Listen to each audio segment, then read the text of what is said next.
Views and opinions expressed on this show are those of the host and guests and not necessarily the opinions of the owners of Global Communications Network and the operators of this.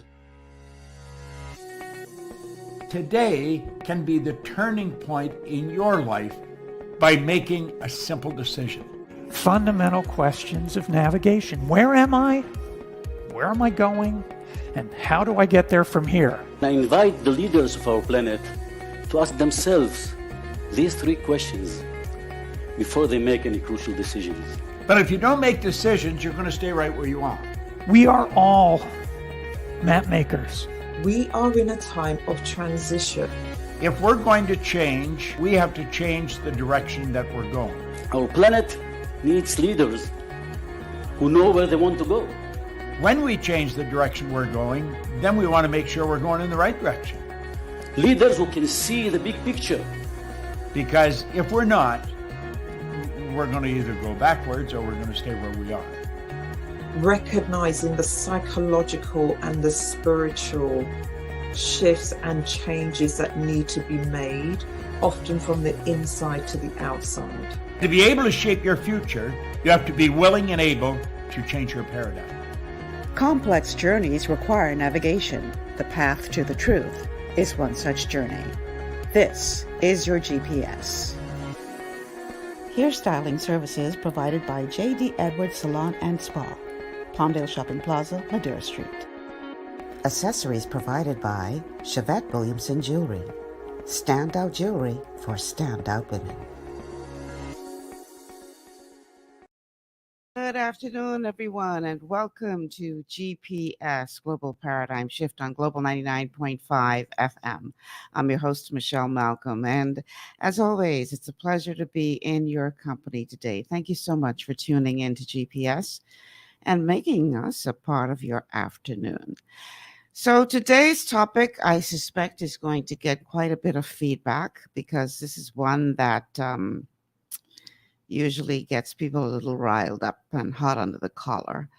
And that's not our intention today, but we do want to tackle a very, very sensitive topic and one that is pretty divisive because a lot of people have a lot at stake when it comes to this topic. And I guess people, as it is human nature to do, respond based on their bias.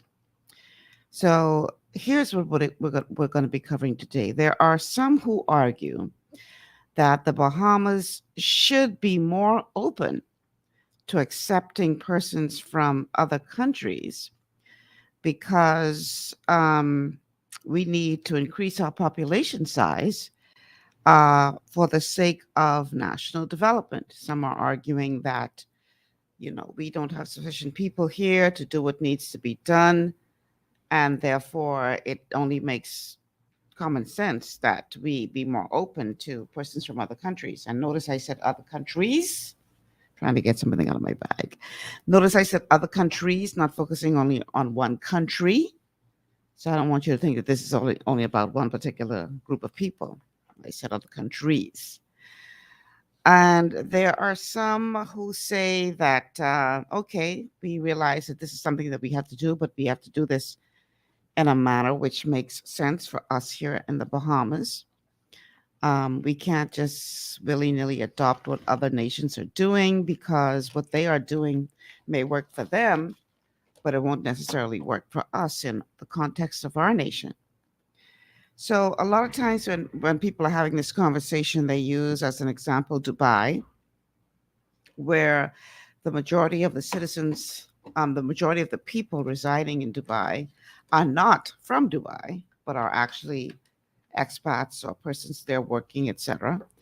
Another example that is often used is that of Singapore, which has a similar situation where the majority of people in Singapore are not actually Singaporeans, but people who have, gone there from around the world and are working and contributing to the development of that society. And so, again, some are arguing that this may be good for them, but what does that mean as it relates to us? are we able to follow what these other countries are doing and still maintain what it is to be a Bahamian in a Bahamian nation and not lose our identity? Um, has the time come for us to consider broadening our immigration policies to better define, if at all, when, who, and how we want to approach this sensitive topic? That is what we're going to be discussing today. My guest is there. Fantastic. And let's bring him in. My guest today is C. Alan Johnson. Y'all know C. Alan is a regular on GPS. And C. Alan is one of my go-to people because I just like the way he thinks. He may not always be right. He may not always be wrong. It depends on who you talk to, whether he's right or wrong. Some people think he's a brilliant genius. Other people think he's as crazy as they come. But no matter what you think of C. Alan, he's always going to come from a perspective that's going to make you think. And I guess that's why he used to call himself the critical thinker back in the day. So, C. Alan, welcome back to GPS for what is going to be, I'm sure, a very hot show, because the ain't nothing to separate us more than it comes to this topic of politics, immigration, religion. Yeah, you know, this is a hot one. People get little touches when you go there, but it is something that requires conversation. Obviously, we got to talk about it. We can't just keep kicking the can down the road. And we're hearing all kind of things about asylum bill that is coming, and you know, changing nationality laws, and you know, not going to referendum. Just all kind of things are buzzing out there. And I think this conversation is necessary to define some things, because I think there's a lot of information, but there's also a lot of misinformation when it comes to this topic. Would you agree? No, absolutely. In fact, for almost 2 decades now, I've really never heard immigration spoken to in full context of how it applies to us for nation building. There's always been one with emotion, motive, suspect, anger, hostility, you know, a whole bunch of things. That's what I'm saying. It's one of our big three. Yeah. So obviously people are passionate about it. And like I said at the beginning, for various reasons, because everybody comes with their own particular bias. So much of the passion depends on the perspective from which that person comes. But there are other territories that have ventured to look at these very same questions and figure out how to strategically and systematically create a system that makes it possible for others to be brought into the society, into the community, into the country, but not necessarily be given citizenship. If we look at our neighbor to the north, for instance, you've got citizenship and you have your qualifications to become a U.S. citizen, but you also have the green card system, which is, I guess, another way of terming permanent residency. Residency, yes. You've got the visa system, so you got all kinds of different types of visas, and you have to be eligible for this one, but not necessarily for that one. You've got, you know, the work permit system. So when you look at a nation like the United States, they have clearly defined what it takes to become a citizen. And even once you become a citizen, not all citizenships are created equal. So for instance, if you aren't born in the United States but you received your citizenship through naturalization, you're not eligible to run for certain offices, correct? True, yes. Yeah. So what do we need to be doing here in the Bahamas to first and foremost wrap our minds around the concept that we can do this without losing who we are? But the first thing we have to do is we have to separate immigration from migration, from citizenship. Okay. Immigration is where people could come and transfer in and out of your country for short periods of time. It could be work, play, shopping, medical. It could be a whole lot of different things for immigration. Migration is to move from one area to the next, and that's where people generally come to live in your country. Then comes this whole concept of citizenship, which is not to be confused with the two, but it's a standalone sovereignty type of environment. And so what happens is you then have the way to protect this so-called sovereignty is to establish rules by which citizenship is granted with or without immigration or migration. And so the problem is that we've never had a conversation. We had this one bungled up conversation as opposed to say, let's talk about conversation from citizen to citizen. That's one conversation. Then a subcategory that is a citizen in country to a citizen out of country, which is what we call born to citizen in country, born to citizen out of the country. Then there's subcategories below that, where one person is a citizen, one parent is a citizen, the other parent isn't. That's in country and out country. Then comes another subcategory. Female, one parent is a female, the next parent is a male. Then comes also this concept called adoption in that. And so whenever we have a conversation about citizenship, we combine all of those. But migration or immigration should not be combined with citizenship, except when you talk about how to acquire citizenship in the absence of being born, being constitutionally protected at birth. Now, let me just pause right on this thing, because again, a lot of people love to say the Constitution gives them citizenship. The Constitution does not give you citizenship. It protects citizenship as a delivery system to you. So what happens is when we say enshrined in the Constitution, it says by virtue of your birth. But if you notice that, if you look at the Constitution saying if you're born in the Bahamas, it also gives you some conditions. Born to a parent, born to a father, born to a mother. So these are conditional citizenship. There's no absolute citizenship in the Constitution.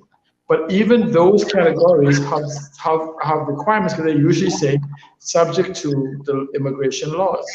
See, because the Constitution, in the purest sense, assigns a right, right? And laws transfers that right into to you. So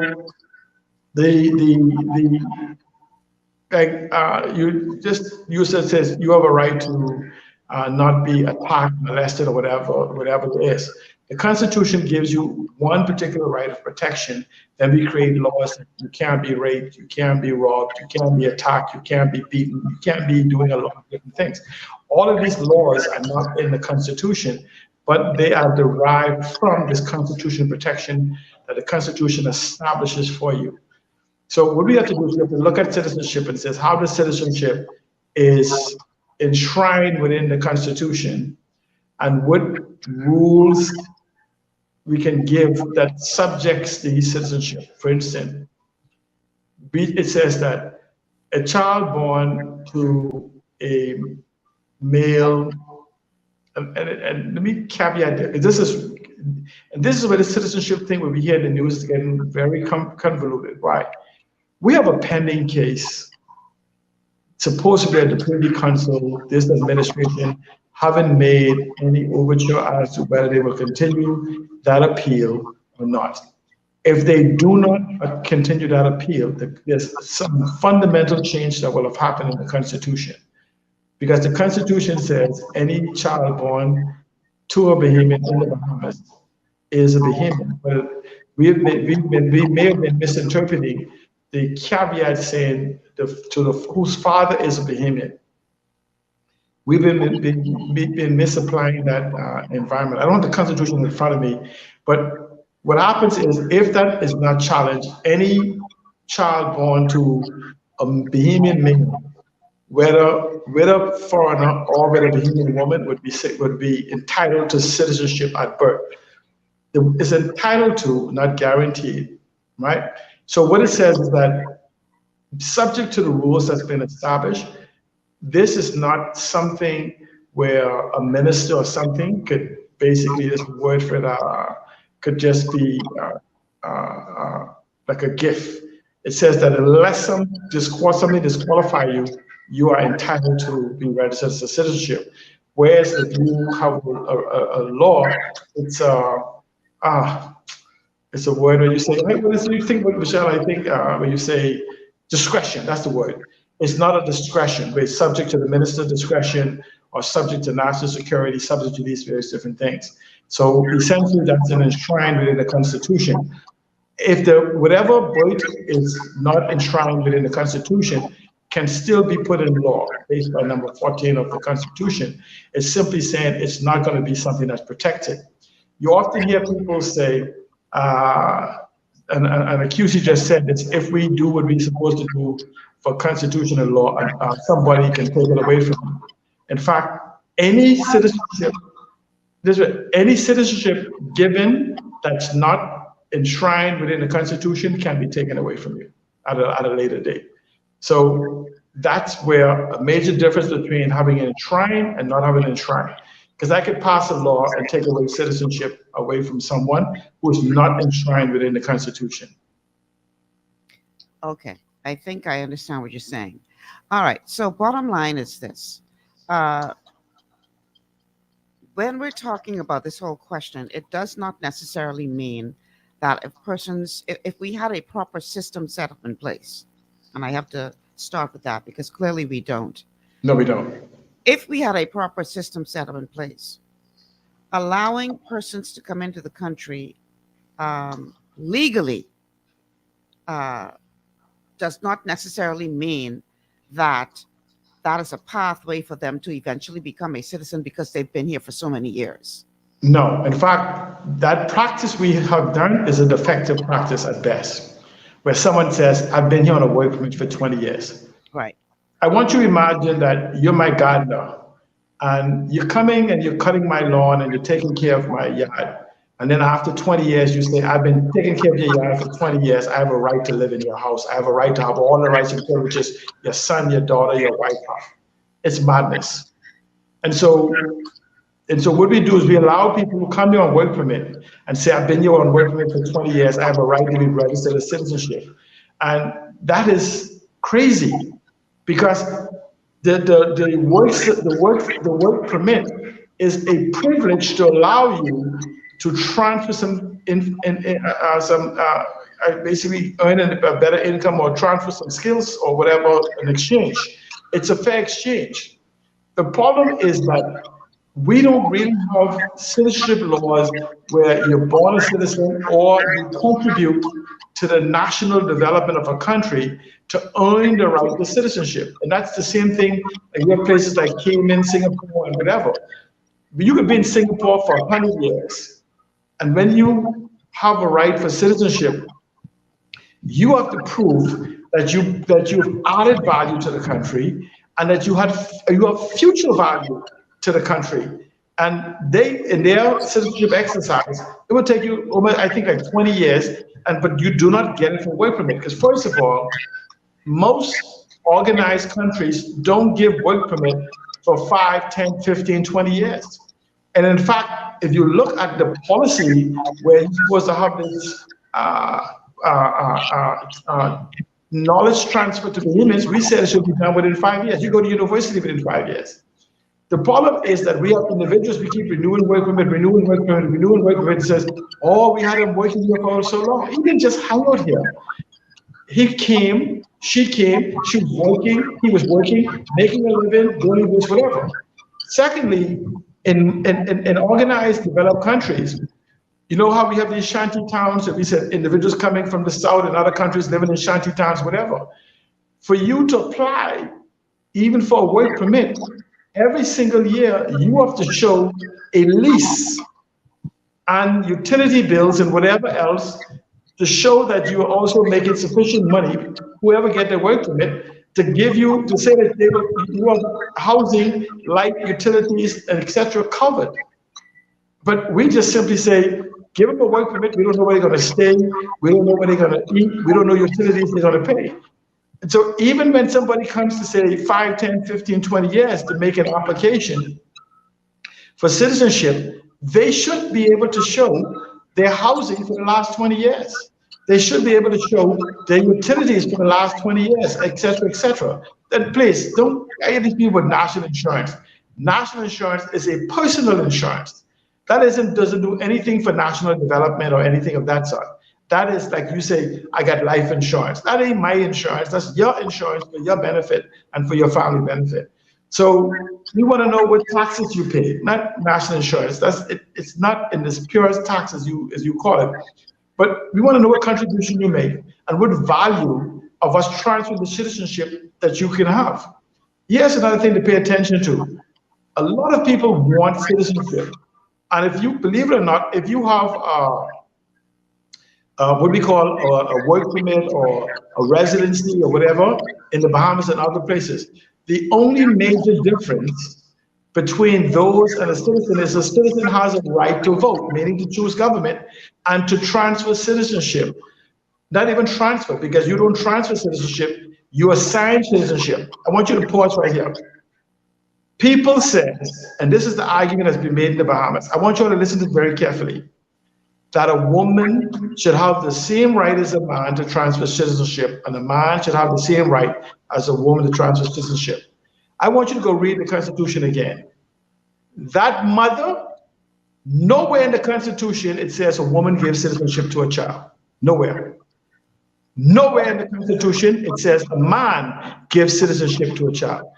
That's the BS we've been running on for decades. We've been running over this. Let me read this for you. I don't know over my head. It says, if you are born to a Bahamian woman, you're entitled to be registered. It didn't say she give you nothing. It says if you are born to a Bahamian father, you're entitled to be registered. It didn't say he give you anything. See, so this thing about about a woman giving a right and a man have a right, pure garbage. It ain't in the Constitution. You can't find that in the Constitution. And so this is why we have so much ignorance and emotionalism that we can't have conversation concerning national development. We can't even have an honest conversation about the so-called gaining citizenship. Those are requirements to be enshrined or protected by the Constitution. You don't give no citizenship to anybody. When they said, oh, a Bahamian man could give citizenship to a Bahamian woman, the Constitution doesn't say that. It does not. It says the woman has a right to be registered being married to a Bahamian man. It doesn't say he gives it to her or whatever else. It doesn't happen that way. And so when you begin to understand the context, you begin to see that these conversations we've been having on immigration and citizenship has been purely wrong. You can't start wrong and end up right. That's a very good point. You can't start wrong and end up right. So for the record, for those whose view is so myopic, they can't open their mind to think beyond their little space.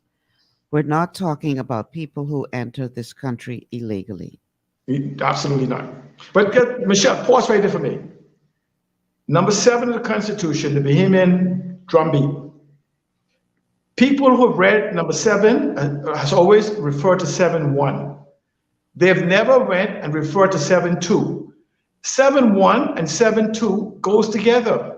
7.2 says you can create rules to govern 7.1. So if you're born in the Bahamas, you're subject to be registered at the age of 18. 7.2, they're not separate, says that you could set rule. That 7.2 you could put in law that your parents must have entered legally and possess a work permit, possess a green card, a residency or something. We can write that in law, and it would not violate the Constitution. So this whole concept is, oh, people come into the country illegally and they have children, and the children is entitled to be registered. If the children is entitled to be registered, it's because we haven't wrote it into law. And in fact, there is no law that gives anyone that right, because the Constitution assigns the right, but it's given to you in law. So we've been doing policies by people. We've never had laws. We keep allowing governments to operate by policy when we should be creating laws that supersedes policy.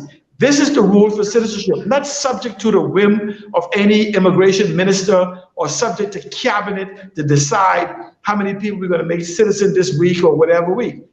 That's where our madness is. And then you have these third parties and fourth parties, whatever, who simply wants to beat the drum because they know it draws up emotionalism. When we could just read the Constitution. Almost every citizenship clause in the Constitution gives a conditional citizenship. Read it all. There's always clause number 2, subject to policy, public policy, national security, and whatever else. It always says subject to. So guess what? Isn't illegal immigration a national security issue that you could say subject to national security? See, you have to understand, there's some oligarchs and some plutocrats and politicians that are seeking to diminish the value of labor in the Bahamas. And it's also a $1.5 billion business, $1.5 billion a year, by suppressing the economy so that you could pay less to the illegal aliens, and you could then causes you to pay less to Bahamians. If you multiply that to the 50,000 illegals and 250,000 Bahamian workforce, just pay $100 less per week to each, and you've just saved $1.5 billion a year in salary. Somebody's benefiting from that. Absolutely. And so the question then becomes do we want an organized labor system? Because what happens is, we talk about the Bahamas having the 3rd largest GDP. It said that we make $28,000 a year per person, parity, right? But let's extrapolate from that, saying that's every single person, including the baby born yesterday. But let's look at the workforce. Well, accordingly to the workforce, if you just use the workforce, every single person in the Bahamas makes $58,000 a year. Every person in the workforce. If you're not making $58,000 in a year, somebody's making your money. But what happens is, by right-sizing these economic models and fixing immigration, that you should know who is in your country at any given time, every single time. You should know who's in your country. The problem is, we don't know who's in our country because we don't have a national ID system. We don't have a properly functioning immigration database to verify employment at various different places. And we don't have the real immigration laws of enforcement. Let me give you another caveat in this, because people used to talk about this all the time. The schools are filled with illegal, with children that doesn't belong there. Do you know there's 2 laws in the Bahamas right now that when we allow children to go to school in the Bahamas, we are breaking the law? That, we say we must educate them based on international law. This is what the law says. It didn't say you must educate them. It says they must be provided with a means, meaning they can go to private school. You can't block them or prevent them from being given an education. It didn't say you have to provide them an education. It didn't say to be available, but I see what you're saying. Yeah. Right. But that's what the law says. But we keep saying we got to do it for them. We got to give medical. You could charge them. But here's the point. But I want you to pay attention to the thing.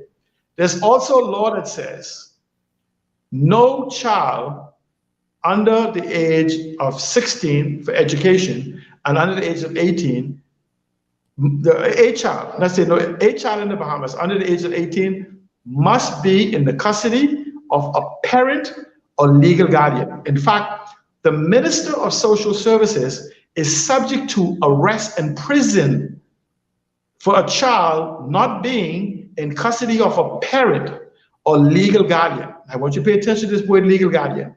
A legal guardian is not some piece of paper, my auntie, cousin, my friend, child, meaning that you have legal custody, court custody.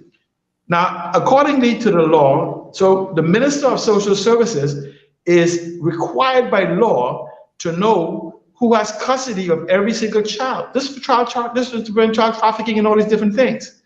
So I want you to see another caveat with this. It also says the Minister of Education should not register a child unless the child is in custody of a parent or legal guardian. So that means Ministry of Education should at all given time have a copy of a legal court document or a birth certificate to show who the parent is or who the legal guardian is. So we could have thousands of children right now in this country who is, by virtue of their existence, in violation of the law, in our schools, in custody of other individuals right now, breaking the law. So we like to scream, oh, we need to follow this law and this international law. But how do you break one law to follow another law? And so all of this is part of an immigration process that we have. And so if we make the Minister of Education follow the law, ask the Minister of Education, prove to us you have custody, every child in school, you have documentation to show who their parent or legal guardian is, who registered them in school. Or you could be, we could be having kids subject to child trafficking or to abuse and all of these different things. So I want to read a comment from a couple of our Facebook viewers, and then we have to take a quick break. Antoinette says the immigrants are always needed to grow any nation, but the rules need to be clear and the law must apply to all, not just a few. We are way too corrupt to ever get it right. We are the issue, not the immigrants. Absolutely. That's what we're here today to talk about. We're just laying the groundwork today before we get to why we need to consider immigration reform. All right, we're going to take a quick break. When we come back, we're going to continue this all-important conversation, and we're going deep, y'all. So if y'all going to come and with your little silly comments, please leave, because it's big people conversation, okay? All right, let's go to a break. We'll be back after these words from our sponsors. Understanding your microbiome, also known as your gut ecosystem, can change everything you thought you knew about nutrition, digestion, immunity, and metabolism. Keeping your gut ecosystem healthy and balanced is essential. Ultimate Microbiome by Longevity was specifically formulated to optimize this ecosystem. It provides the advanced support your gut needs through prebiotic, probiotic, and postbiotic supplementation. Our unique blend of probiotics includes Lactobacillus and Plantarum, healthy bacteria that can help prevent harmful bacteria from taking over your gut. Increasing your gut's population of beneficial bacteria creates a more balanced gut microbiome, which has been shown to aid in weight loss, skin health, sleep, mood, and may even help with seasonal allergies. Ultimate Microbiome also promotes the production of postbiotics. Postbiotics are key to help regulate your gastrointestinal health. To enhance digestion, Digizyme Multi-Enzyme Complex, a blend of 5 specific enzymes, has been added to Ultimate Microbiome. It can help break down food so your body can better absorb nutrients. Plus, we've added our proprietary I-26 hyperimmune egg powder to aid in the elimination of disease-causing gut bacteria and help your body balance its immune response. Ultimate Microbiome, the scientific, proprietary, and holistic approach to gut health that helps optimize your body's entire gut ecosystem. To learn more, contact your Longevity associate. Welcome to Sunshine Auto, the hardest place on the planet for a rim fix and tires. We are your auto superstore for rims, Lexani, Azaras, Trueform, Western, Lux, Fuel, Tracklight, Tough, Rough Racing, Velocity, Mud, All-Terrain, and low-profile tires, cars, homes, and commercial window tinting. At Sunshine Auto, we put God first and customer is king. Less is love. To stay healthy, it's crucial to make sure you get the nutrition you need every day. But it's difficult to get all your recommended vitamins and minerals from food alone. Even in the United States, 94% of people are deficient in at least one nutrient. Beyond Tangy Tangerine 2.0 by Longevity is a simple, convenient, and affordable way to help your body get the essential nutrients it needs. It's an advanced plant-driven multivitamin mineral complex that contains certified organic whole foods, trace minerals, and antioxidants. BTT 2.0 supports your body's natural defense system with a proprietary blend of energy-boosting and body-loving nutrients, plus prebiotics, probiotics, amino acids, and enzymes that support digestion. With an unusually high ORAC score of 8,000, you get even more antioxidants to help combat free radicals that can cause damage to your cells. But to get the most benefit and value from any multivitamin, your body must be able to break down the nutrients so you can fully absorb them. Otherwise, they'll just pass through your system without doing any good. Beyond Tangy Tangerine 2.0 was specially formulated with synergizing cofactors to ensure you get maximum nutrient absorption. Beyond Tangy Tangerine 2.0 is the easiest way to give your body the balance and complete daily vitamin mineral supplement it needs for optimal support of your overall health. To learn more, contact your Longevity associate. This portion of GPS is brought to you by Tiki Bikini Hut at Junkanoo Beach. Great food, cool tropical drinks, and family fun in the sun. Welcome back to GPS, Global Paradigm Shift on Global 99.5 FM. Michelle Malcolm here, along with C. Alan Johnson. We are talking about the need to reform our laws as it relates to citizenship and migration and immigration. There is a difference between the three. And as we've been discussing thus far, a big part of the problem here in the Bahamas is that we loop them all together in one basket, and it causes a great degree of confusion and misinformation when other nations around us are successfully effecting the development and change that they need, because they have taken the time to do the work and put a proper system in place. So this is what we're talking about on the show today. Is that a caller for the show? Caller, welcome to GPS. Yes, hi, Michelle. Hi, how are you? Good, it's good. I can't complain. Good. How are you doing? Excellent, thank you. Great. Good, perfect as usual. Hi, this is Michelle. Part of the reason is because our leaders didn't involve people like Ciala. He's been mentioned so many times, no doubt. As one of the people that data collectors, he's extremely essential in this nation, because that's what we need to help to bring order. There's so much of our system that need to be informed, need data collection first off in order to put it in alignment, in order to structure, in order to bring some kind of conceptualization and order. That's what law does as well. And land distribution and population, this little 21 by 7 is probably overpopulated, and nobody wants to address that. Instead, they continue to build. And that is throwing off the whole mix of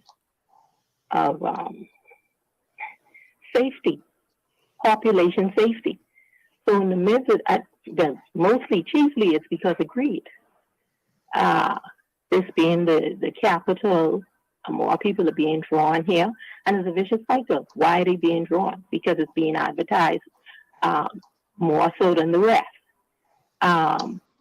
It is over concentrated in too many things, and it needs to be more distribution. And there are distributions in terms of our talents, our people, and the type of businesses that they can be allowed to go into. But they're not being allowed. They're being discouraged, oppressed. And that is why in this so-called immigration population wouldn't work.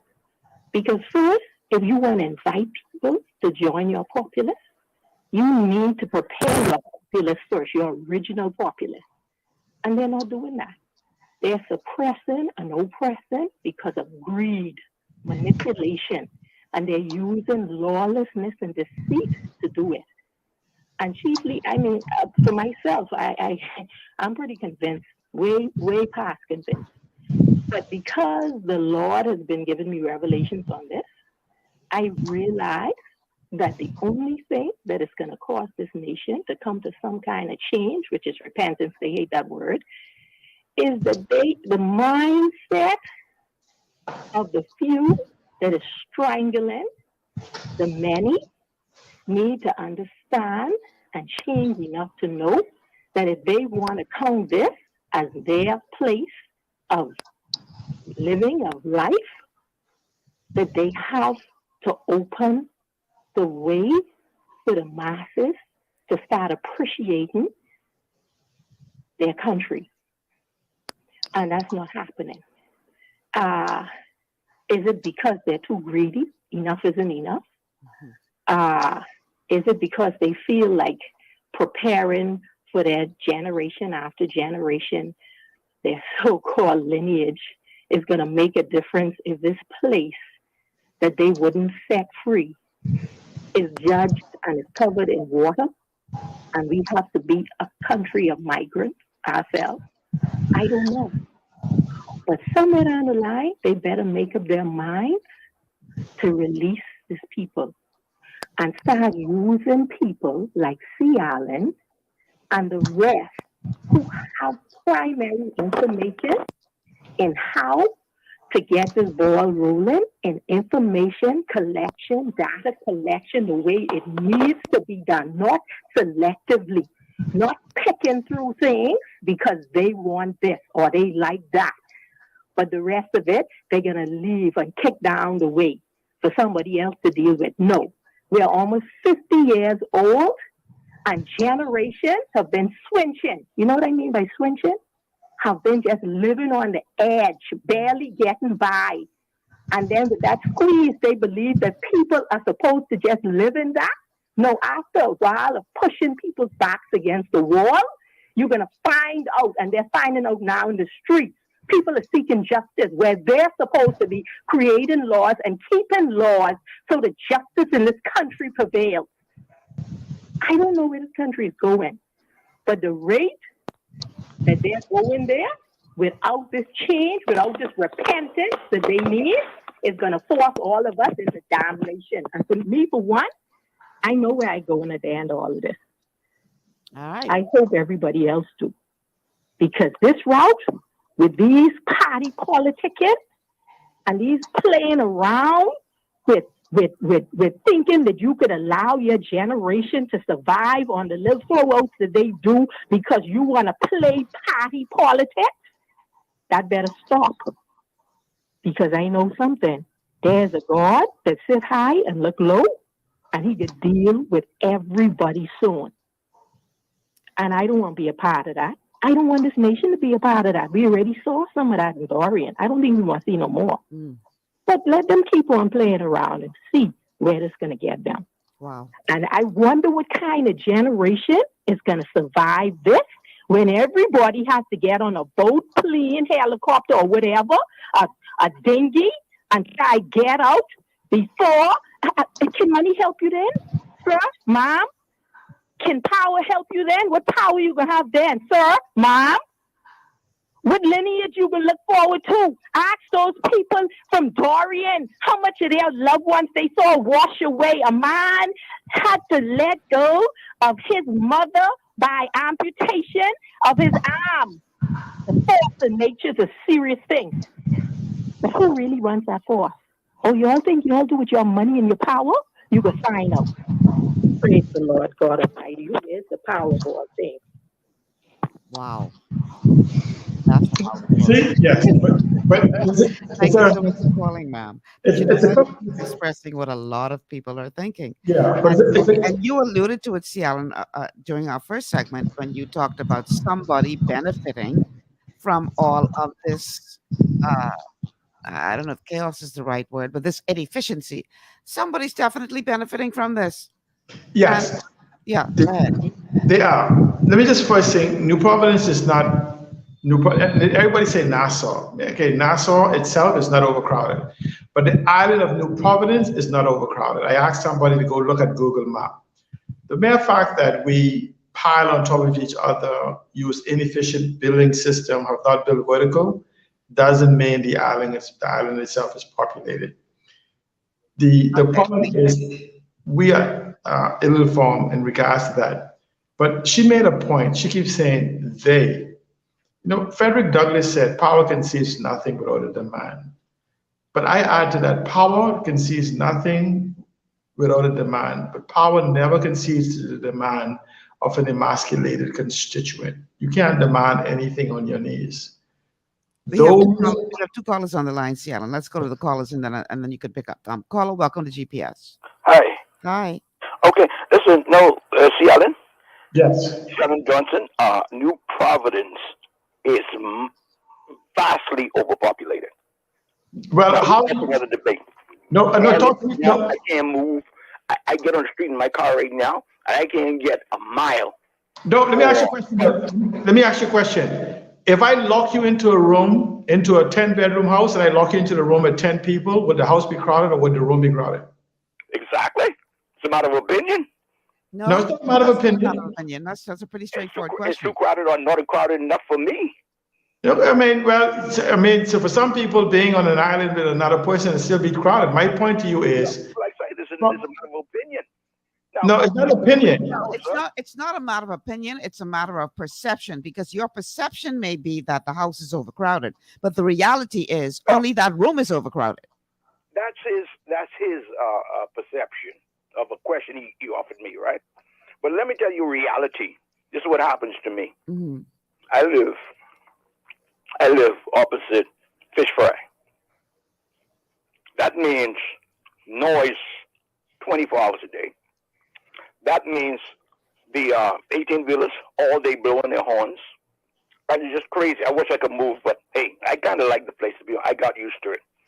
But if I jump in my car right now, head east or west on Bay Street, or even go through Chippenham, my dear, there's a car in front of me and car in back of me all the time. You call that not being overpopulated? No. Nassau can I drive to find, or just me on the No, what you say, no, but know what you're saying. You say Nassau's overpopulated. I'm talking about the island of New Providence. The fact that you guys see, first of all, you don't even live in Nassau, if based on what you say. So my point to you is, go to Google Earth and look at the map of New Providence. And look at the area that we live in on this island called New Providence. No, but your point.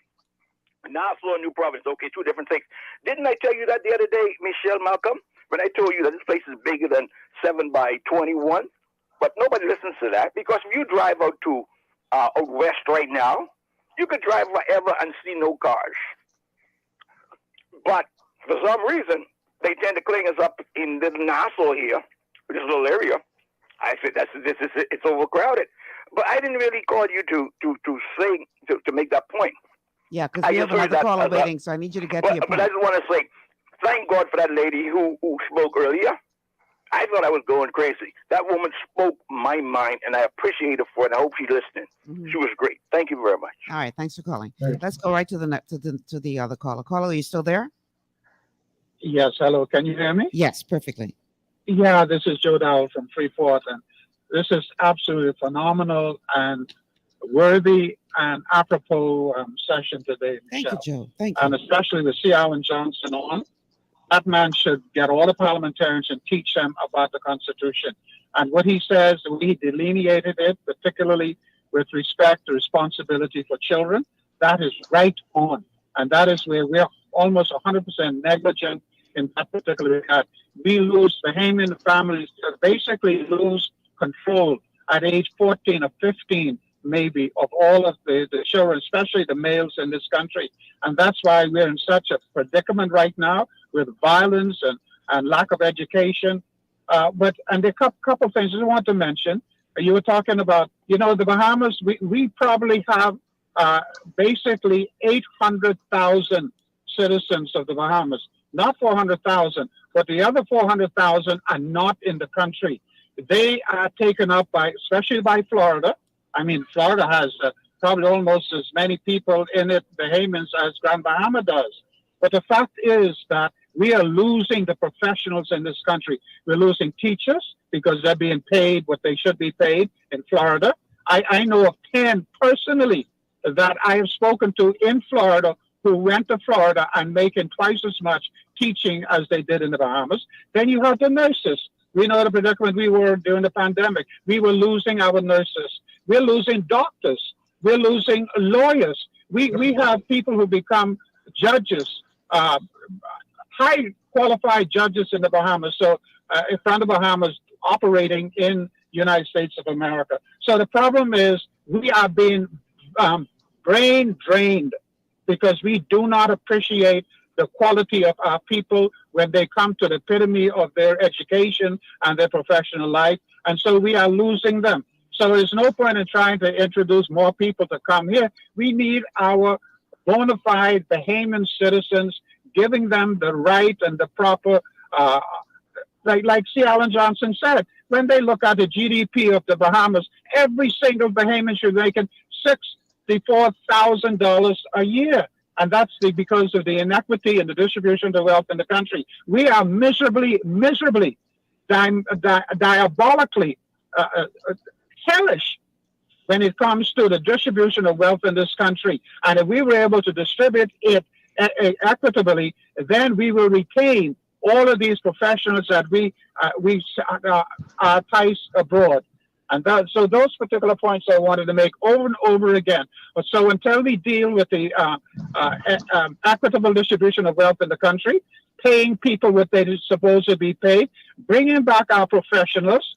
I mean, look at the I would say that out of every, say, if you have 100 young people going off to university and college right now, and even those who were funded by the Ministry of Education or by the government, so-called government, which is taxation of the people, probably less than 10%, once they have their degrees, will come back to the Bahamas. That's our problem. We are still on the plantation system. And therefore they go back where they could be wealthy in another abroad. They can have all the wealth they want abroad. Yeah. Not that is their motivation, but the fact is that they do so much better in another country than in the Bahamas. We know another country where they are appreciated. Yes, man. Yes, man. So C. Alan Johnson, you sing it, man. Teach these parliamentarians about the Constitution. And teach the Ministry of Education. Well, I'm on the board and we're dealing with that right now in terms of the responsibility that the government, the people of the Bahamas have for the children. For the children. It was criminal for those children during the pandemic and post during the Cedar in Grand Bahama and Abaco, for those children to be without the necessary tools. We should have had a whole cadre of army of educated people. I even suggested that in the writing that I put out there, that people who have graduated from high school or college and they're here and doing nothing, give them a job and let them go into the homes and bring the equipment and teach the parents and these children. We are doing a miserable job with our children in this country. Absolutely miserable on all levels, whether it's the handicapped ones or whether the educated ones being it. But anyway, I could go on, you know that. So I'm going to end it. But the lady who spoke, oh my God, good wisdom poured from her. Absolutely phenomenal. Congratulations, my dear lady. And keep up that open channel of wisdom, knowledge, and understanding coming from the divine, because we need more people like you and C. Alan Johnson to open the eyes of our blind leaders in this country. Amen. All right, Joe. Michelle, let me tie in what Joe Dowell said into immigration. Mm-hmm. This is migration right now we're talking about, except our intellectual capital is leaving. Exactly. Just on Bahamian citizenship alone, 57,000 people, Bahamians, who have not converted yet, is in the United States, almost 60,000, more than he said, like on Grand Bahama. If you begin to look for almost the years and years of traveling, children, grandchildren now, I got about, for my children and my grandchildren, for me alone, I could break 25, okay? So what happens is I have my brother and cousins, my entire family can easily break 1,000. My family, first cousins between my mother's brothers and sisters, So this is the impact. All degrees, they got more degree than an Ovid. But here's the point: United States converts about 78% of all the people the intellectual capital that we have. You know why? They recognize that it takes intelligentsia to develop a country.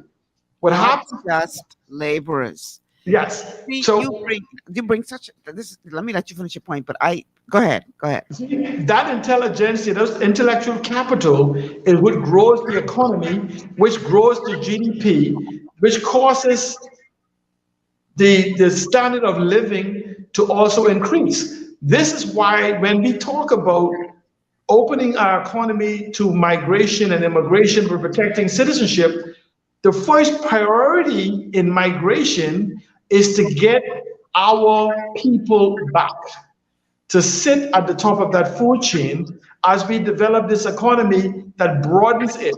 Because even if they are educationally qualified, when the government talk about the green economy, the blue economy, the orange economy, the platform economy, the aquamarine economy, the silver economy, the knowledge economy, the conceptual economy, the circular economy, all of the ocean economy, all of these requires a certain amount of intelligentsia to be added to our capital, and we may not even have it within the Bahamians that are aware.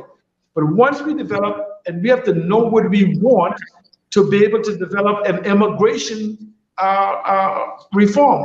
Because you just can't say we can have immigration and have people come in, we can protect citizenship. Well, what if you fill the Bahamas with people and have no objective of developing the country and still protect citizenship? So what have you done? You're just standing in place. So immigration reform is a huge thing to our national development, which also creates an environment for bringing back Bahamians that is now living in foreign countries.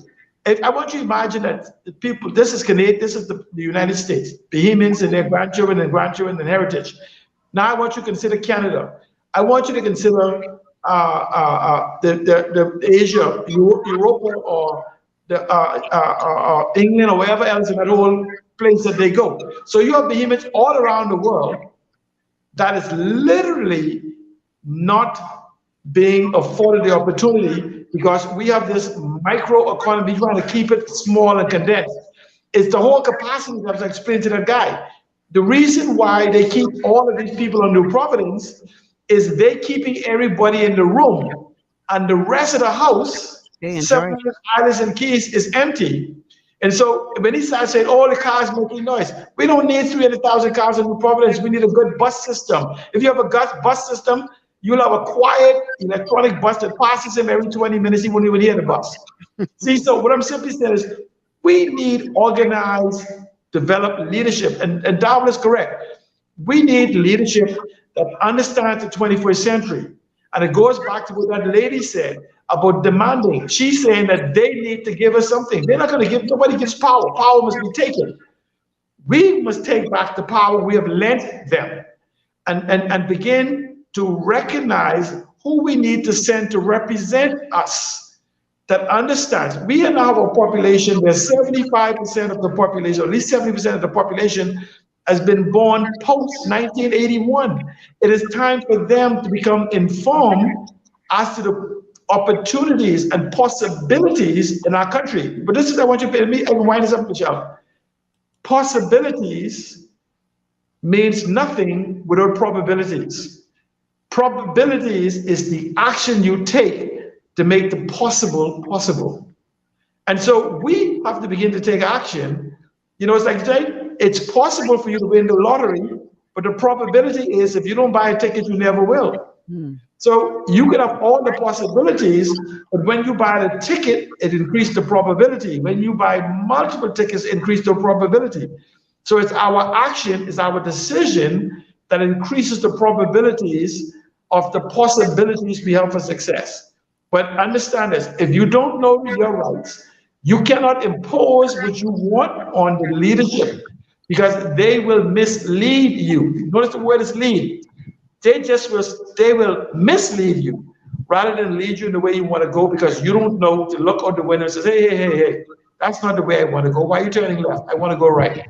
So this is why it's important for us to educate ourselves on the Constitution, understand that the Constitution does not live in isolation without the laws that enables the Constitution. And we have to look at these to see how do we change the laws for the benefit of the Bahamas.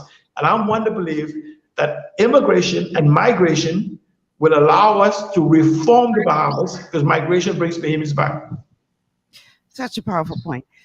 I got to take a break, but I want to make this point before I do, because chances are I'm not going to remember to go back to it on the other side of the break. I think the argument is very disingenuous when you hear people say, oh, y'all have a problem with immigrants. You just need to let them in because they're going to do the work that Bahamians don't want to do anyhow. You just need to let them in. And the point that you and Joe made is so important, because do we want to fill up our country with just bodies of laborers, or do we want to attract the intellectual capacity that is needed, whether that means bringing ours back home or attracting others from other countries, or both? What do we want to bring into this country? Are we just looking to fill up this country with bodies to further enrich those 11 families that own this economy right now? Right. Or are we talking about developing this nation to the degree that you bring back those who have left the Bahamas and decided it ain't worth it to come back, who develop in other people's nations? What are we really looking for? Do we just want to fill up this place with bodies to keep these same people rich? 15 or seconds. are we looking to develop this nation and therefore going after the intellectual capacity that is needed to do so? 15 seconds as you go to break. Think about this.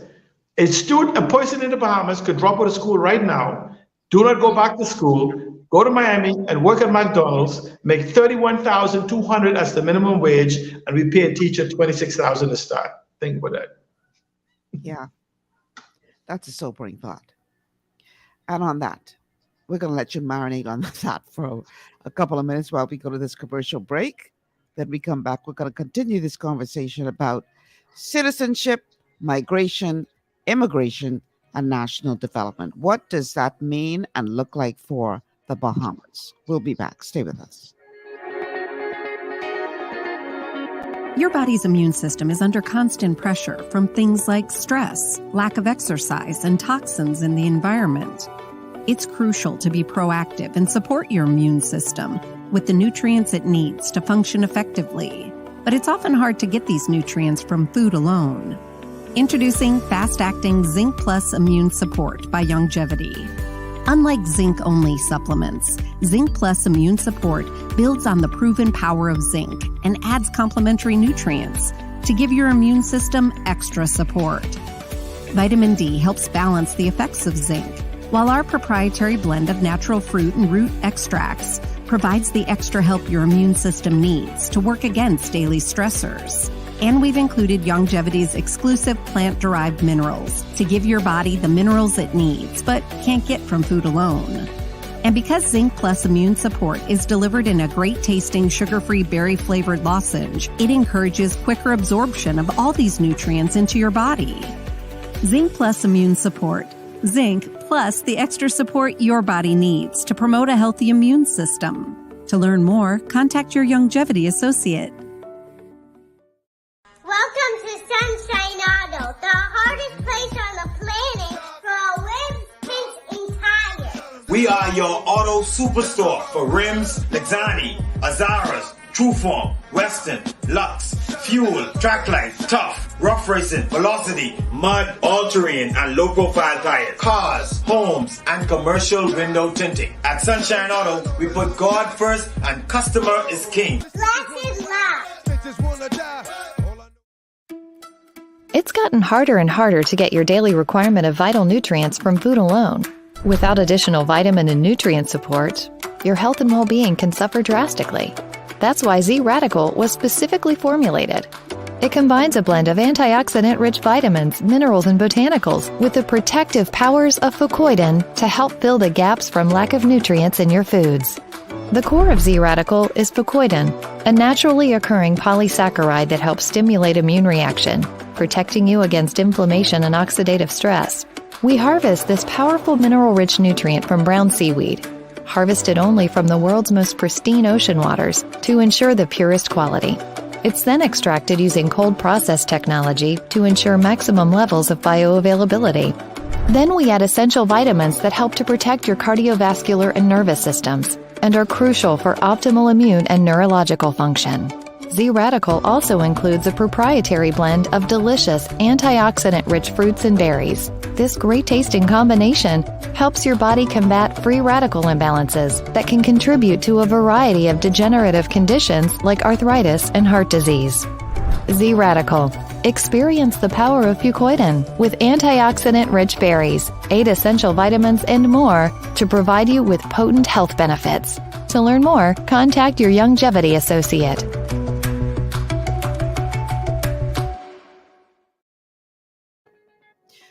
We are back. Welcome back to GPS Global Paradigm Shift on Global 99.5 FM. Michelle Malcolm here. My guest today is C. Alan Johnson.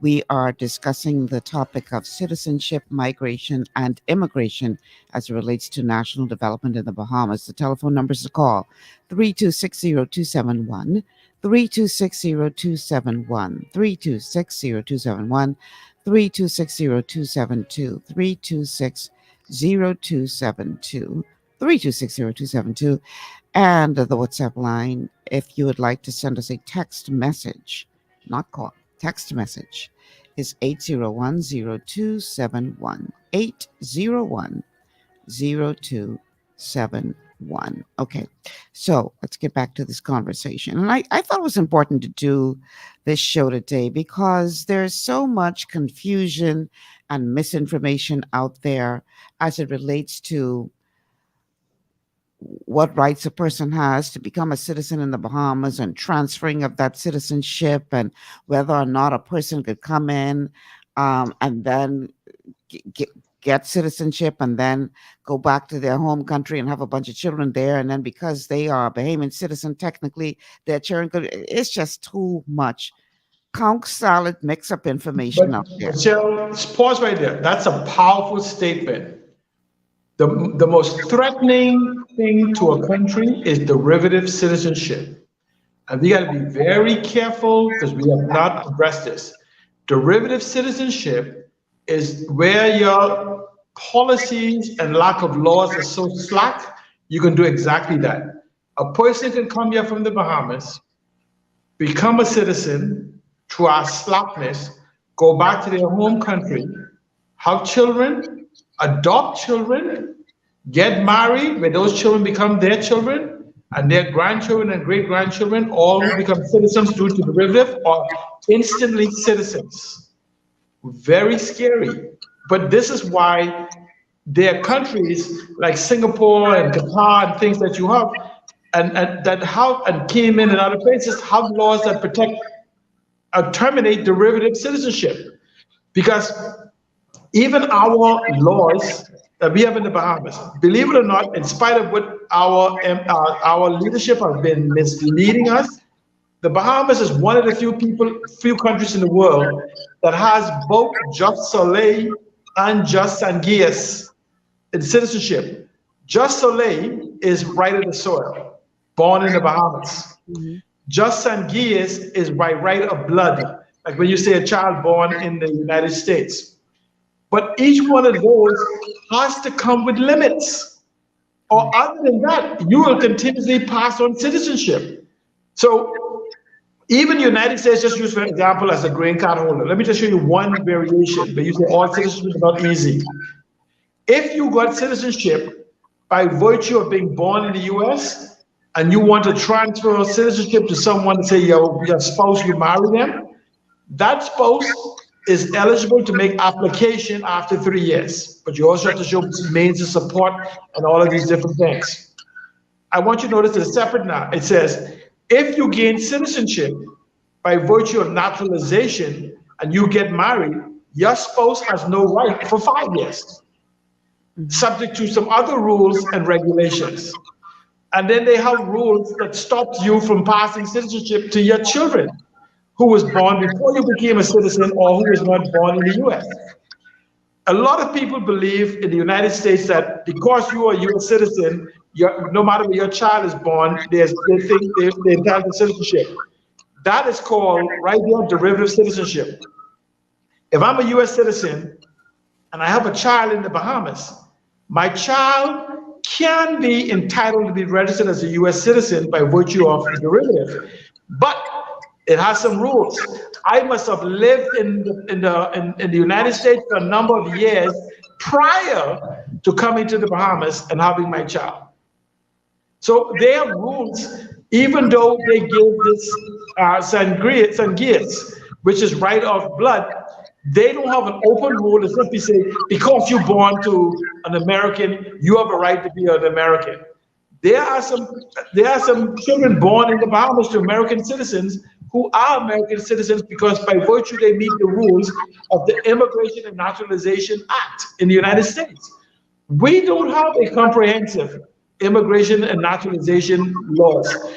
That's the conversation we should be having, as opposed to simply saying we want to just give citizenship like candy. Citizenship is the most valuable thing you could give a person beyond life. And we want to give it away like candy. You have a right to give it to this one and born anywhere. We can set rules for when you say, if you go to the United States as a Bahamian, here are the rules that you must meet for your child to be registered as a citizen of the Bahamas, whether protected by the Constitution or not. It gives us that right now. See, you know what happens, right? The beauty about adding these additional requirements, so you could say a woman, an unmarried woman go have a baby in the United States is a citizen. The Constitution does not say that. It does not say that.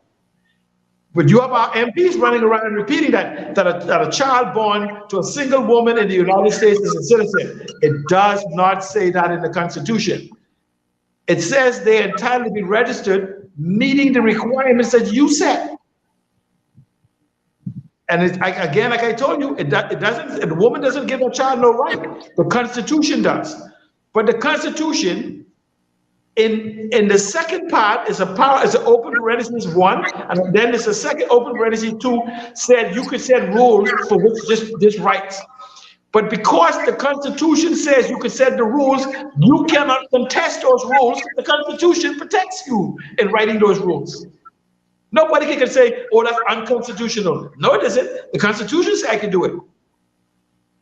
The Constitution says I can discriminate, permit, or deny. The Constitution says that. So I keep wondering, where's this? But then again, these are 5-year celebrities. Last week, you would have not trusted, September 16, half of the 99% of the people in the House of Assembly, you would not have trusted them with no citizenship. But you give them an election, and all of a sudden you trust them to handle citizenship like candy?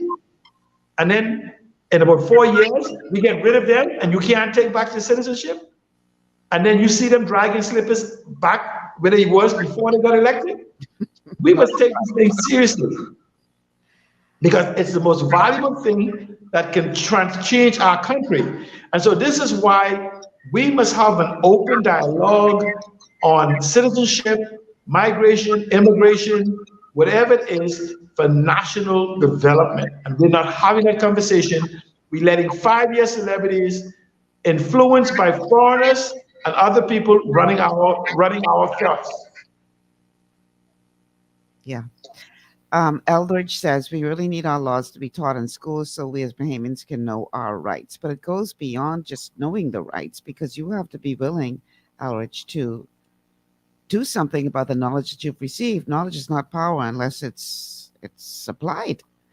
The first step is to know, yeah, but then what? Application, absolutely. So, but again, and I think, but this is what happens. I think there's too much. There's more of us that don't know than it is of us that do know, and that's why it's important that we begin to educate and challenge these leadership. See, let me tell you what they do to many of you. When someone like C. Allen Johnson goes right to the Constitutional Commission, look them in the face and say, I'll give you $100,000 to your favorite charity if you could show me what you said you're about to change in the Constitution is in the Constitution. See, we've had a referendum where people have come to you to say they're changing something in the Constitution that isn't in the Constitution. And then secondly, they don't tell you what they're changing. They tell you that you have a referendum to give them permission to change the Constitution. See, when you have a referendum, you tell me what you're going to change. You don't say, I will be changing immigration laws to do this. No, you write the actual change that you're going to do in it. Secondly, governments don't bring referendum. People do. So that's another mistake they've miseducated us on. Our Constitution is one of the most liberal constitutions. A Constitution permits, protects or protects or prevents. Our Constitution, when you want to know, it gives us 2 times, permits us to have a form of discrimination. One is in gaming, and the second one is in marriage. Then it gives protection in our Constitution. I want you to pay attention to this carefully. 2 things we have in our Constitution. The Constitution does 3 things. We have 2.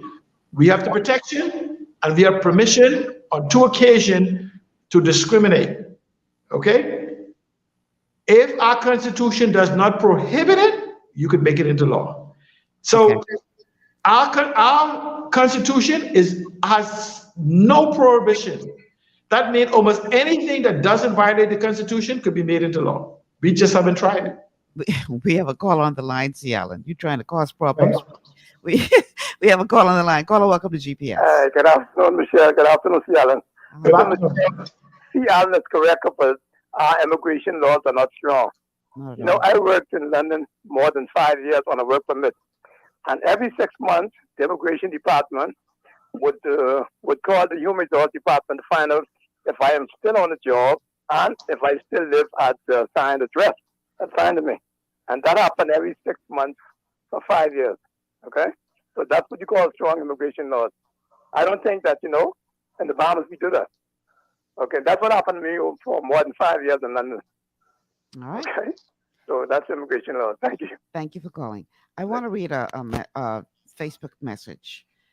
Hashim says, it seems that we as a people are trying to fix a genetically broken system that was created to do exactly what it is doing.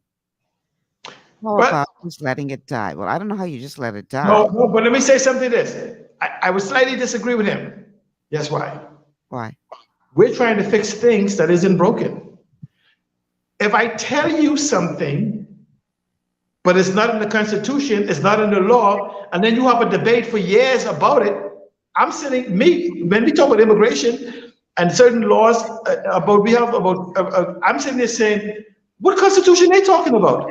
Because that's not in the Constitution. I stood in the front of the Constitution Commission during the same immigration debate and said to them, show me in the Constitution what you say. Because the debate we having was not about our Constitution, it was maybe about another Constitution. Because they were saying, again, and I challenge people to go read the Constitution. I said to them, show me where a woman gives a child citizenship. For gaming, I said, show me in the Constitution where it discriminates against Bahamians gaming in the casino. It does not. It gives permission to discriminate in the book. Say you can discriminate when it comes to gaming. But the law says residents of the Bahamas can't gamble. It didn't say Bahamians can't gamble. Every day on the radio you hear people say, our Constitution prevents Bahamian from gambling. Our Constitution prevents Bahamian from going in casino. It does not. It says, if you are an ordinary resident of the Bahamas, whether you're a citizen or visitor or wherever, you stay in the Bahamas for 180 days or more, you're prohibited from gambling. That's what it says. It doesn't say anything but Bahamians. If you are a Bahamian that doesn't live in the Bahamas, you go right to the casino and game. It doesn't prevent you. Just show the ID. I don't live in the Bahamas. I do not live in the Bahamas for 180 days or more per year, so I can game. Same thing. Bahamians can't own bank. See, but guess what? In fact, in the gaming law, it says the minister, by virtue of speaking, can give all residents of the Bahamas permission to gamble. You don't have to go back to Parliament. It says with consent of the minister. All the minister of gaming has to get up and say, effective tomorrow, everybody in the Bahamas can go into the casino and gamble and do whatever they want. That's all that has to happen. Okay? So you just have to, that's what the law says. We just have to understand it. And it's the same thing for citizenship. In number 14 of our Constitution, it says that the Parliament could go and make laws for citizenship. But the problem is not the laws of citizenship. We have an immigration problem, not a citizenship problem, and they have you combining both because they want conflation, they want convolution, so you don't have a clear conversation on what needs to be fixed. And we need to stop it. And that's deliberate. That is deliberate. See, those 5-year celebrities who bought into this BS before they get there now have a loud voice whispering in their ear, and then they come to you and say, remember the things we had, we're going to fix. And so it's like I give you $1, then you demand $1 I already give you. It's crazy. We need to stop. We have the rights, we have whatever we can, but to grow this economy, Grand Bahama, let's use an example, Freeport is 30 square miles, not Grand Bahama. Freeport fits into Grand Bahama about 3 to 4 times. In Singapore is only 30 square miles larger than Freeport, not Grand Bahama. Grand Bahama is 2 or 3 times the size of Singapore. There's 6 million people in Singapore. Only 2 million of those 6 million are citizens. They have strong immigration laws and they have strong citizenship laws to protect their sovereignty. But the point I make to you is they have 1 million professionals who has increased the level of living in their country, and their citizenship and their citizen skills are protected. So a Bahamian doesn't have an engineer that comes in and then you work as the broom sweeper. You, within 5 years, will replace the engineer because they will send you to school, they will equip you to become that trainee, and in 5 years, when you come back with your degree, they look over to C. Allen, you got 4 more years left to train C. Allen Johnson. And guess what? They don't come to you and say, your permit expire. You don't get to renew it. That permit, once a Bahamian comes back, and remember, they say, and you can't, and this is what we do with salaries. We pay the guy the salary, we pay for him enough money to pay for housing, school for his kids, all these other different things, and then we give to him no. So this is what they say. This is what they say in Singapore. What is the base salary? Okay, it's 50,000. So how much you paying for housing? Oh, another 50. So what are you paying for other benefits? 20. Oh, they say, oh, good. This job now pays 120,000 according to you. That means the Singaporean right there, you'll take the 120,000. Okay. We got very interesting. We have a call on the line. Caller, welcome to GPS. Good afternoon, Michelle. Good afternoon. Good afternoon. Michelle, thank you. And if you allow me, I would like to make a clarification of a statement I made on your show yesterday, if I may. What is it to do with it? Is it to do with what we're talking about today? Yes, but what it actually to do with, Michelle, I said, in terms of crime, that the government or the police and the defense force need to institute a dusk to dawn curfew. And I said that so that they will have clearway on the waterway to combat criminals. In other words, they are not hindered. I did not say that the dusk to dawn curfew on land. I just wanted to clarify that. Okay. Thank you so much for calling. No, I haven't finished. I want to talk about C. Allen. Okay. One of the things about Michelle that we must recognize clearly, as Mr. Allen pointed out, citizenship is a wonderful commodity. We do not give it away. We cannot afford to give it away. If someone of substance comes to this country, he has to bring something. And after 5 years or 10 years working at it, if he meet that criteria, then citizenship is considered.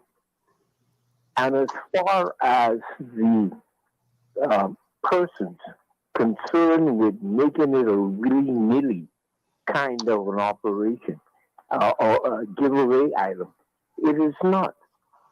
We can no longer afford that, because what it does, it puts the Bahamian citizens and children to come and those yet unborn as foreigners in their own land.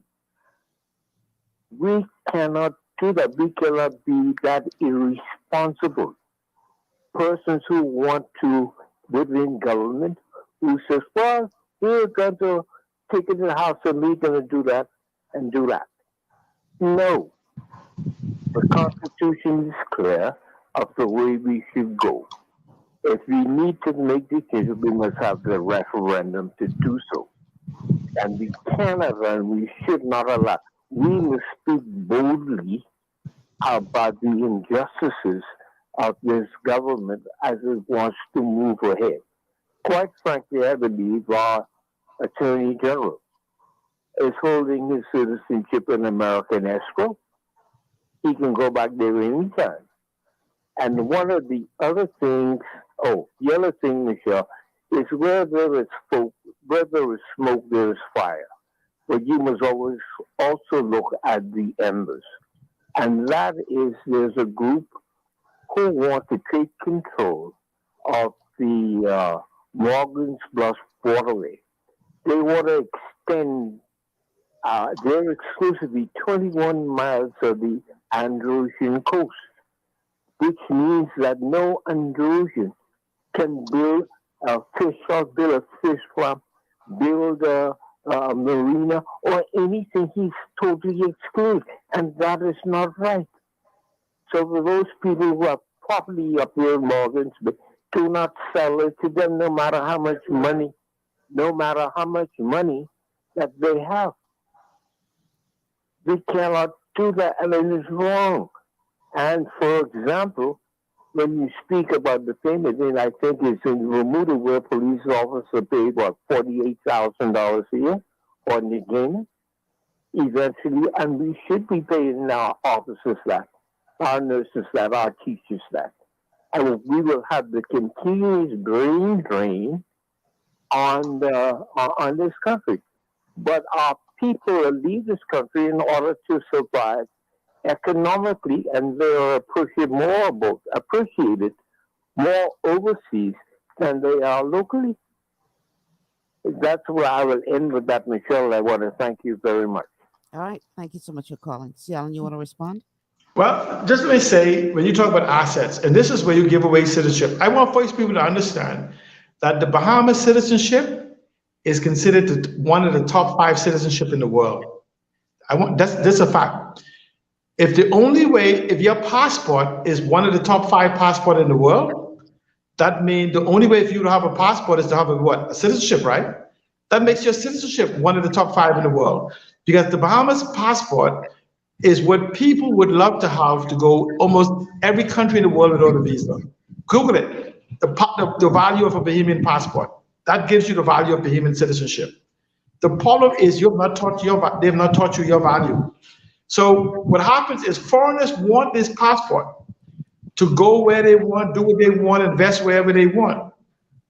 But what happens, it goes back again to this concept of citizenship, immigration, and migration. If I say to you, you could come live in my country, rent house, build house, do whatever you want, you just don't have a right to choose government, that you get to choose the laws in your favor. Why then it becomes so important to you if you have all rights and privileges that I have except for the right to elect the government you want, that you have a problem with that? See, that tells me your motive. Why do you need to choose my government? I tell you, yes, your residency, have all rights and privileges. The Constitution gives you all rights and privileges except that reserved for citizens. The same right of protection, the same police, the same health, the same medical, the same everything. Then why do you want to choose government? See, what people have to understand these nuances. There's some people that want to outnumber you with people they can control to get them to change laws and things in their favor. And so this is a manipulation of our economy. When you get the right people coming in that they don't have a right to choose government, we control the laws, they will bring capital and money into the country to develop the country.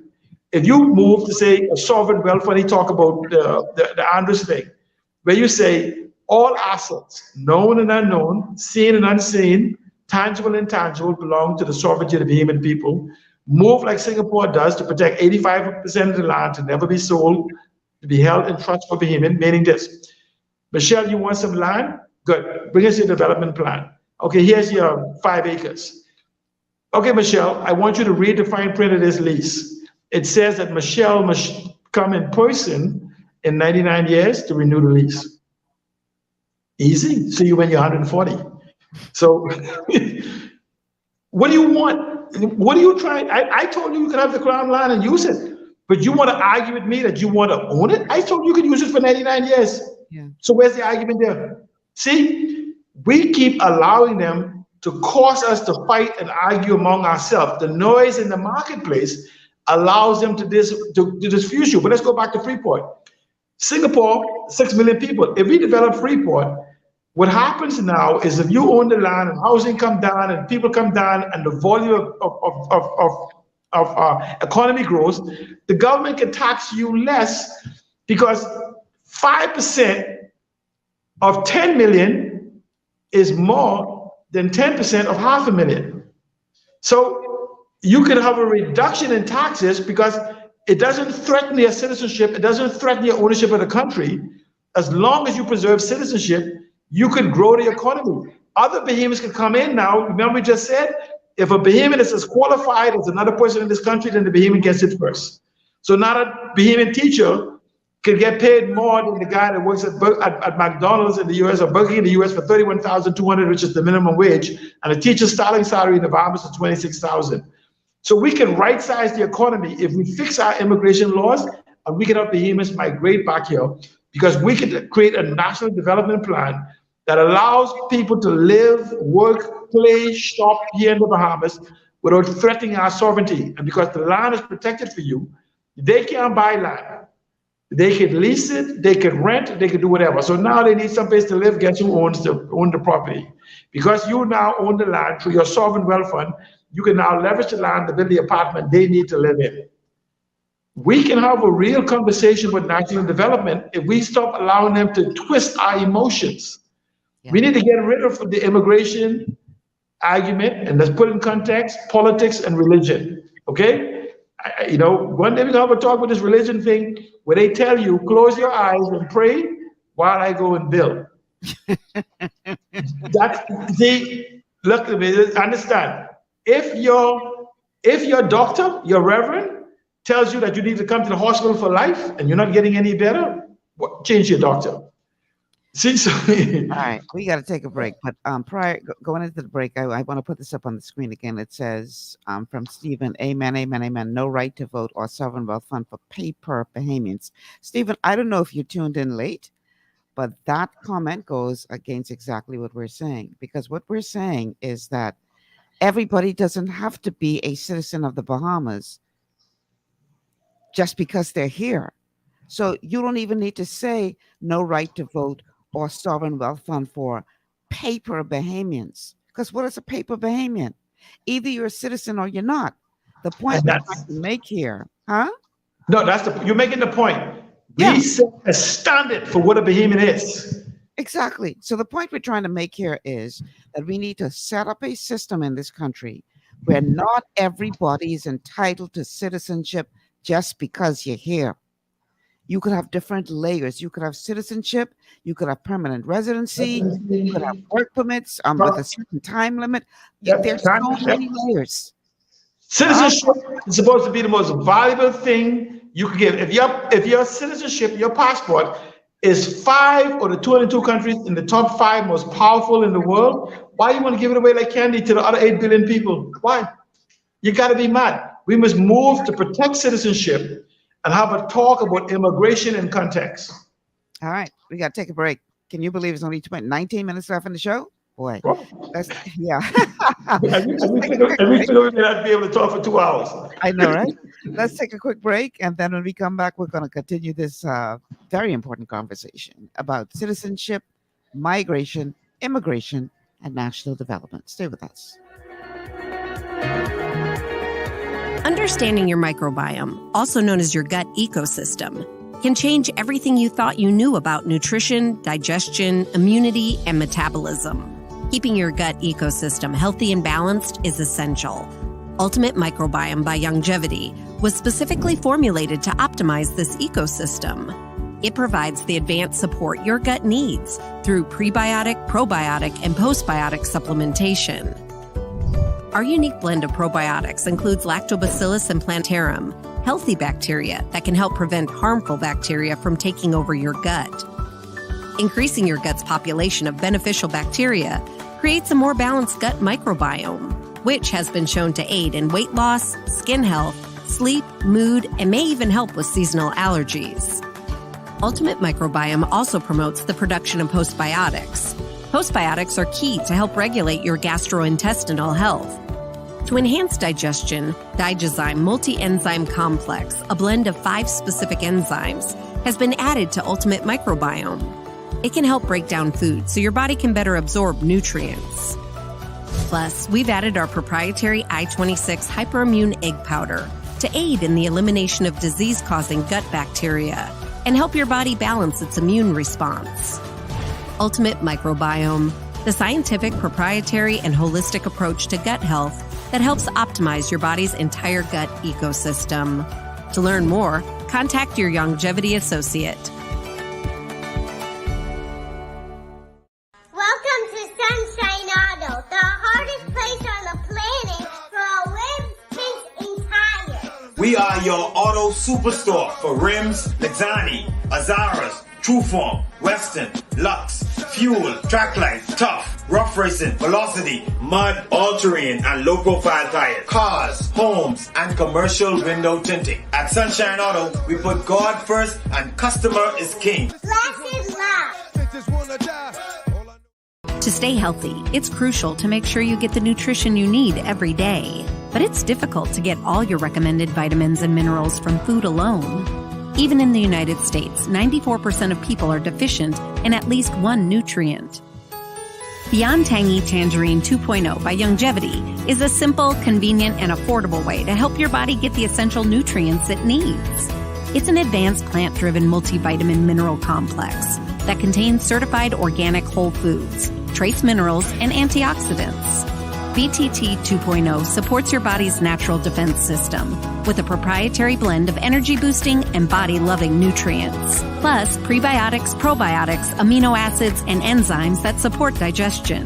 With an unusually high ORAC score of 8,000, you get even more antioxidants to help combat free radicals that can cause damage to your cells.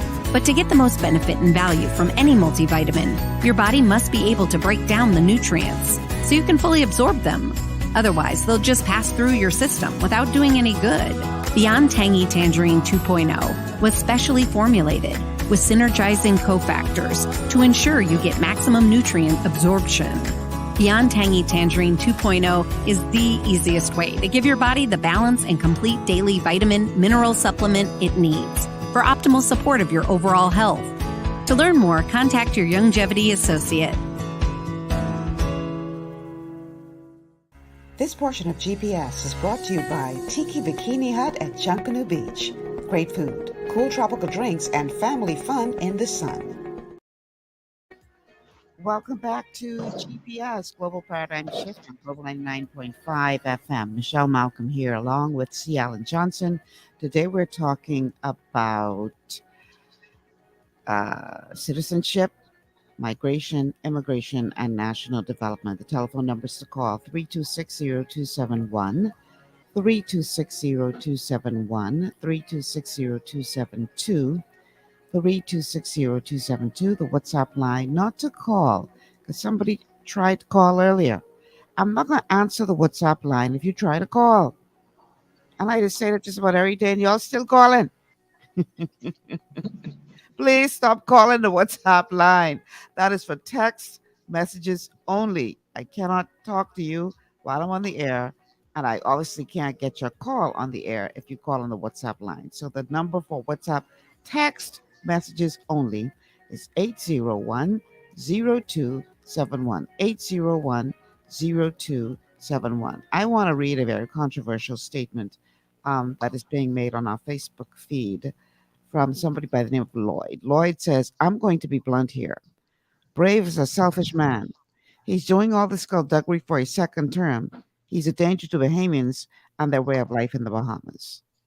What do you think about that, C. Allen? Well, I don't know what he means skullduggery, because Brave can't do anything without your consent. Whatever Braves want to do is because you remain silent. If you think you know something, say something. I do. And people respond, and they also respond. The last they want you to know is that you're being deceitful, because also understand, especially for greater deceit. And I want people to understand this. The Constitution, like we talk about giving away citizenship, and he's talking about that.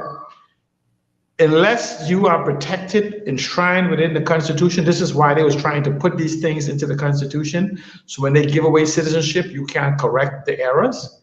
You could take citizenship back if it was given an error.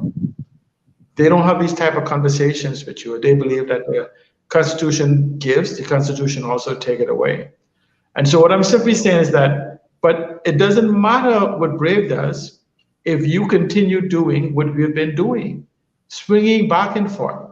It isn't the political parties, you know. It's the people they send to you. They send a dog, a goat, a cat, and because it's wearing the right colors, you vote for them. Then you wonder why they submit to the supreme leadership. It change your habits if you want to do it. Remember, habits are not broken, they're replaced. We must replace the habits we have with another. So we're in the habit of voting for two sides of the same coin.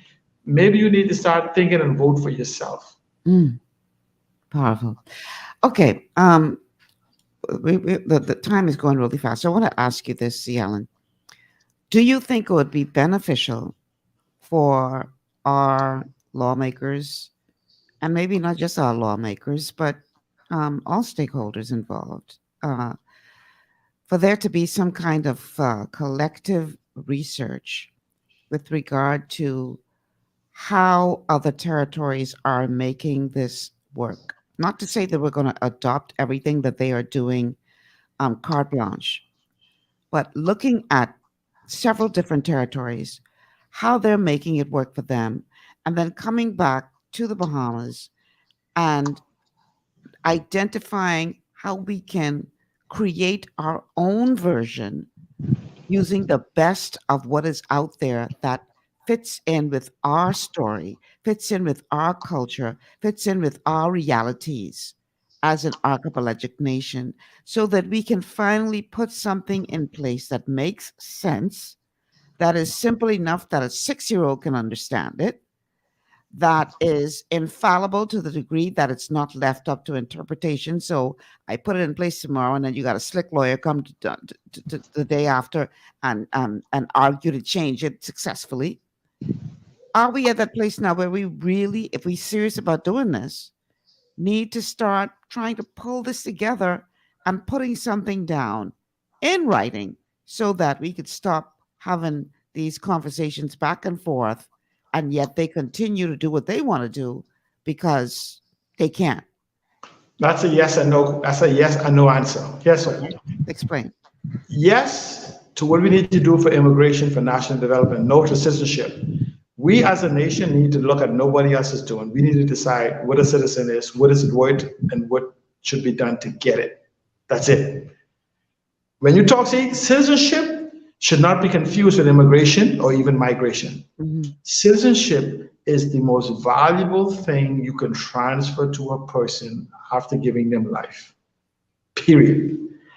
We don't need any immigration laws to decide who deserves citizenship, what should be done to get it, and then move to protect it. No back doors, no slick, no standing on 3 hands and then you're able to get in. Period. Now you want to talk about national development.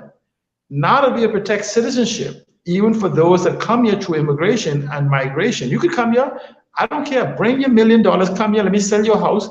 When you die, we'll ship you out as ashes, as a body, or bury you here. Up to you. Or we'll sprinkle you on our beautiful waters. That's migration. That's nothing to do with citizenship. So for me, I'm one to believe that when you come into town, I think you should get some insurance so when you die, we can ship you home. I don't want to bury you here. But Canada does that, you know. You know when you die in Canada? I know. So I'm simply saying it's nothing new. So what I'm simply saying is yes to what we need to do for immigration to find out if we want to develop a digital economy or whatever economy, we can see how they did the skills transfer, all those different things. But we must not combine our migration or the true sense of immigration with our citizenship laws. We just decide who we want to be a citizen and how do we want this to be transferred and how we want to protect this from being perpetually transferred, what is called derivative citizenship. So let's set the rules. I think Singapore has something similar where you could become a citizen, but you can't transfer to your children. You can't derivative to your children. So even Haiti has similar laws. Yes, right. But that's what I'm saying to you. We have just soleil and just sanguias, right of the soil and right of blood in our Constitution. And it gives us, in spite of what they say about discrimination, that first of all, the Constitution cannot discriminate.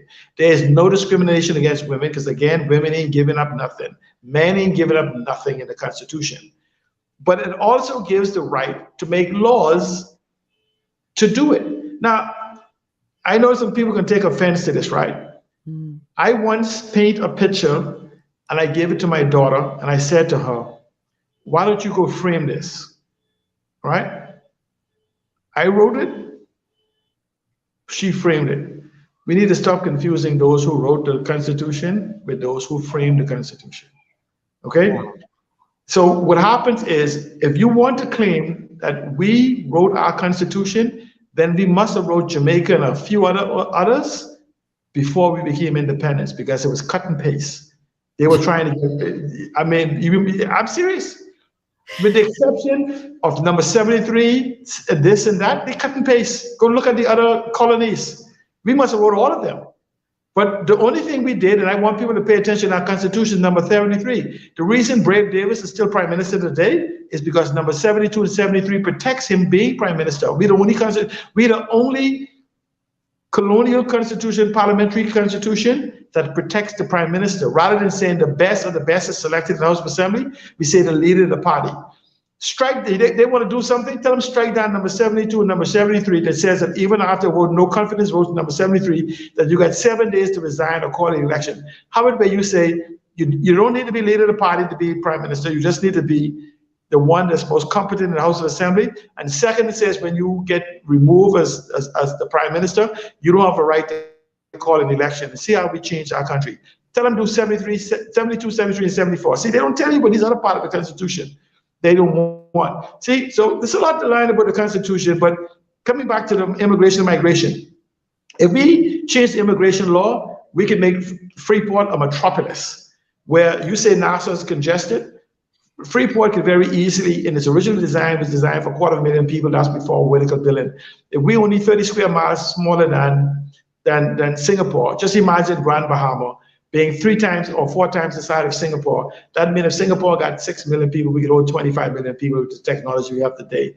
But we'll still only have 400,000 citizens if we do this correctly, because we'll have all these people growing our economy, subsidizing our housing, and doing all of these different things, because we'll have all of the intellectual capital you have. We can set our students to take on the skill set that's needed today and send them off to school to develop the skill sets that's needed tomorrow. Why? Because we will be determining our tomorrow in our national development. So okay. we have a final call on the line. So let's take this call. Caller, welcome to GPS. You got to make it quick. Hello. Hi. Hi. How you doing? Good. Okay. See, how are you? I'm all right, sir. Good. Hey, man, I have a question for you. I mean, you have a lot of knowledge and everything else, and you and several other people. Can't you all get together with government or some sort of party and so we can run this country right? Because it's too much, too much foolishness going on, and nobody's seeming to do anything about it. They knows about it, but nothing happens. All right, thank you for calling. We got to let him answer because we're running out of time. Yes, the problem with that is you got to find 17 individuals who's willing to get dirty like me, because unless you get full people unless you get a full complement in the House of Assembly, if you get maybe 5 or 6, you could change something, but it still requires the people to put pressure. We can have a conversation on how to change it. But unless you get the right amount of people in Parliament, you have 3 things in the House of Assembly: FNM, PLP, and noise. So what we have to do is, yes, we can have a conversation. If we get 3 people who thinks like me and believes like me, and have people out there that wants to change in the country, we can change our country regardless of who sits in the chair of Prime Minister. But guess what? We can do that right now without them being in parliament. If we go, instead of looking at the political parties, go and take possession of 20 MPs right now. Let's go take over 20 constituencies and tell them we want this done and make sure they do it. Guess what they'll have to do? We'll have the majority vote in parliament right now. We can do this right now. We don't have to wait for the next election, but we must have the desire to want to change our country. But and I know we're running out of time, but Michelle, I tell people, if you want to see change, educate yourself. Don't go to the people who will mislead you, misalign you. We must have focused attention. Let's avoid the noise. With all due respect, I respect religion. I love my relationship with God. But for those, let the blind lead the blind. That's the religious leaders. If they knew what to do, with all due respect, we wouldn't be here 49 years later. Maybe some other people knew what to do. But the belief system is that God has given us everything we need. We need not pray for what he already gave us. We need to utilize what it is that we have. I gotta let you go, see Alan, but I because we only got 2 minutes left and I gotta wrap up. But I told a friend the other day, who called me and was talking about, some difficulty they were experiencing. And I said to them, we are often praying for blessings from God when God has already given it to us, but we have it scattered all over the place. So the question I have for you is, what do you already have in your hand? Yeah. And that is what we need to ask ourselves as a nation. What do we already have in our hand? If we utilized it properly, policed it, managed it, would we be seeing better than what we have now? That's the final question I want to leave you guys with. I want you to marinate on that. What do we already have in our hands? See, Alan, always a pleasure, man. Thank you so much. It's always a pleasure with me. Thank you so much. Educate and inform. Thank you so much. All righty. We got to get out of here. I'm Michelle Malcolm. Thank you so much for tuning in. Tomorrow is an open line. Oh, boy, this goes so fast. Tomorrow's open. And I just said a couple of days ago. Anyhow, tomorrow's Friday, TGIF Friday. We'll be talking about the week that was when you are my co-host and we get to hear what you got on your mind. Bring it, bring it, bring it. Until then, I'm Michelle Malcolm. Have a good afternoon, everybody.